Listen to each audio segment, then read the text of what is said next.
Assalamualaikum warahmatullahi wabarakatuh. Nama aku Yasir. Hari ini aku akan cerita pengalaman aku pernah hancurkan kaki orang.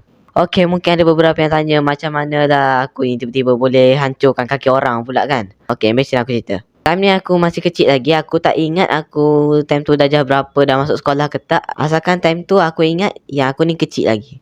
Yang aku tak ingatnya aku dah masuk sekolah ke belum. Okey, cerita ni terjadi time aku dengan family aku dekat Kemoja. And time ni kita orang pergi dekat macam fun fair ke atau tempat permainan ke atau macam pasar malam macam tu, tapi macam banyak tempat bermain macam tu lah. Lebih kurang macam tu.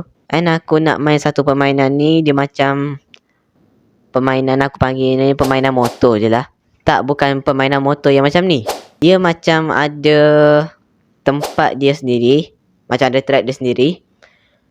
Lepas tu kita macam ada motor, macam motor betul tapi untuk budak-budak lah, untuk budak-budak main. And budak-budak akan main motor tu dekat track yang berbentuk donut. And dekat track tu ada pagar macam tu lah biar budak-budak tak terlepas. Singkat cerita, mak ayah aku suruh aku tu main dengan sepupu aku. Macam sepupu aku bawa motor tu, lepas tu aku duduk belakang. Tapi aku tak nak sebab aku nak bawa sendiri motor tu.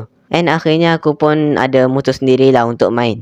And singkat ceritanya lagi, aku pun main dengan sepupu aku dekat tempat main motor tu lah yang macam bentuk donut yang aku cakap tadi tu. Tempat dia tu macam nak cakap kecil tak, nak cakap besar pun tak juga. Dia macam sedang-sedang lah, korang bayanglah sendiri. And time tu ada beberapa budak juga, budak-budak Kemoja lah. Ada beberapa budak juga yang main kat situ dalam, aku tak ingat lah, tapi asalkan boleh cakap ramai lah juga. Jadi tak adalah kecil sangat tempat tu, tapi tak besar sangat juga. And motor yang aku cakap tu, macam aku cakap bukan yang jenis macam ni, tapi dia macam motor yang sesuai untuk budak-budak. Dia macam motor betul tapi untuk budak-budak main lah. Dia boleh corner sana corner sini, tapi aku tak tahu lah kena pulah ke kena tekan, aku tak ingat dah.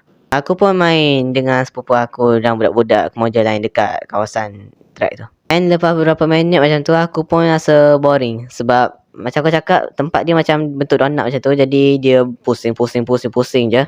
So aku pun boring. And aku time tu kecil lagi.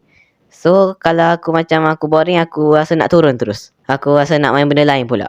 Time tu aku nak turun tu, aku tak tahu nak turun macam mana. Sebab sebenarnya mungkin dia ada masa je. Cuma time tu aku dah boring sangat, jadi aku rasa nak turun. Dan selama aku hidup dekat dunia ni, aku naik motor dengan abang aku, dengan ayah aku apa semua tu, time nak parking tu akan parking dekat tepi. Alah, takkan parking dekat tengah jalan pula kan. Mesti parking kat tepi, kat bahu jalan macam tu kan. Okey, time tu aku pun nak buat macam tu juga. Okey, disebabkan track dia bentuk macam donut macam tu kan, jadi kita kena belok kanan lah. Kena bawa motor kita kena belok kanan.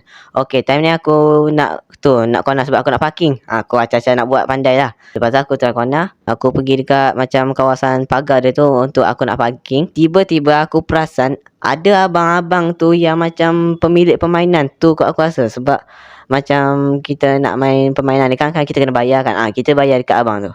Abang tu dalam track tu tau. Kan track dia kan ada pagar kan. Abang tu dia ada dalam track tu yang banyak motor mainan apa semua tu. Bila aku nak corner ke kiri tu, aku tak perasan lagi. And bila hampir-hampir nak dekat dengan abang tu, baru aku perasan ada abang tu.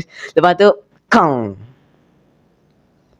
langgar kaki abang tu. Lepas tu aku tak ingat lah, aku lepas langgar tu aku bangun sendiri. Lepas tu keluar pada track tu ke ataupun mak ayah aku angkat aku.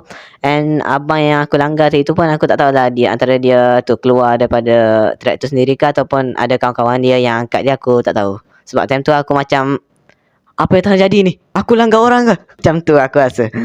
Aku ingat lagi perasaan dia masa tu, memang debar gila. And aku tak ingat juga, banyak benda aku tak ingat ni. Aku tak ingat lah abang tu dia macam tahan sakit ke ataupun dia jerit, aku tak ingat. Lepas tu abang yang aku langgar tadi tu, kaki dia tu memang, dia bukan sekali langgar tu terputus kaki dia tu, tak. Dia macam kaki dia bahagian atas ni, time aku langgar tu, kaki bahagian atas dia ni macam banyak keluar darah. Lepas tu nampak tulang apa semua tu. Macam tu lah. Sebab tu aku cakap hancur. Lepas tu tak lama kemudian ada ambulans mari. Lepas tu ambil abang tu. Bila ambulans dengan abang tu dah pergi dah, aku try mai dekat sikit. Nak try tengok tu jalan yang tempat dia duduk tu. Rupanya banyak darah. Weh, warna merah tu. Kalau korang tanya macam mana dengan keadaan motor yang aku naik tu, yang tu aku tak tahu. Sebab lepas je aku langgar tu, aku memang fokus kat abang tu je. Sebab aku kesian tau. Walaupun aku kecil lagi, aku kesian kat abang tu. Kalau korang ada macam tanya ada diorang minta ganti rugi ke minta duit hospital ke, yang tu pun aku tak tahu sebab time tu aku kecil lagi, aku tak tahu banyak-banyak benda ni. Lagipun mak ayah aku rasa takkan bagi tahu juga rasa.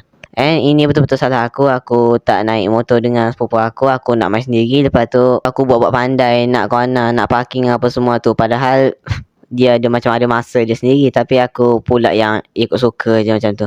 And kadang-kadang aku pun terfikir juga kenapa abang tu ada dalam kawasan track motor tu, aku macam terfikir juga, kenapa abang tu ada dalam tu Okay, kemungkinannya abang tu dah terbiasa kot dalam tu and tak pernah rasa lagi accident macam ni. Jadi mungkin dia rasa biasa lah kot. And time aku langgar tu, itu adalah first time dia rasa benda macam ni. So aku tak salahkan abang tu lah, itu memang salah aku sendiri. Cakap pasal pergi ke Moja, korang boleh tengok video aku yang aku pergi ke Moja ni. Jangan lupa tinggalkan jejak korang dekat video ni. Dan wassalamualaikum warahmatullahi taala wabarakatuh.